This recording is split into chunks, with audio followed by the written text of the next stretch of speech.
পারবেন না তো?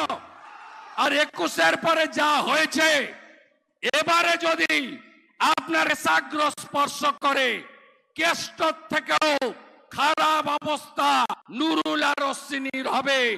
আপনি লিখে রাখুন, বিরোধী দলনে বলে যাচ্ছে। রামপুরহাট যেতে হবে ভাই। আপনাদের সভা যত চলছে, লোক তত বাড়ছে। অনারেবল HM আসছেন, 370 ধারা হাঁটিয়ে কাশ্মীরকে সোজা করে দিয়েছেন। গুন্ডাদের জম, তৃণমূলের দুটো অস্ত্র, হামলা আর মামলা। এই হামলা আর মামলা যদি বন্ধ করতে হয়, অমিত শাহজি ছাড়া কোনো বিকল্প নেই।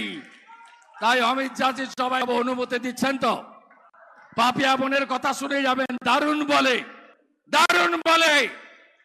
যাত্রাতে এখন 1 নম্বরে। আমরা তো ছেলে, মুড়ি পান্তা খাওয়া লোক। আমরা সিনেমা কম যাই, যাত্রা বেশি দেখি। আমরা পিসির মতো আকাশে থাকি না। আমরা ভাইপোর মতো 1 কোটি টাকার ঝাড়বাতি লাগাই না। আমরা ভাইপোর মতো ঘরে এক্সকালেটর সিঁড়ি লাগাই না। ভাইপো এলে 2000 লোক, 6000 পুলিশ। পিসি এলে 3000 লোক, 5000 পুলিশ। আর আমাদের পুলিশ লাগে না। গণদেবতা জনতা জনার্দন, আপনারাই আমাদের বল আর ভরসা।